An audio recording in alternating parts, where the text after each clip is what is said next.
హరిపాదం అడుగున గంగా కలిపాపం తను కడగంగా హరిపాదం అడుగున గంగా కలిపాపం తను కడగంగా వ్యాసం ఇతిహాసం ఆ వ్యాసుడు ప్రవచించంగా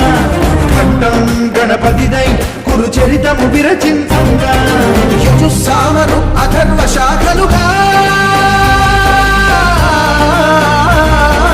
ఓంకారేశ్వరి శ్రీహరినగరి ఇదిగోరా భజని వైకుంఠేశ్వరి శివికి నగరి అదిగో మహిమగిరి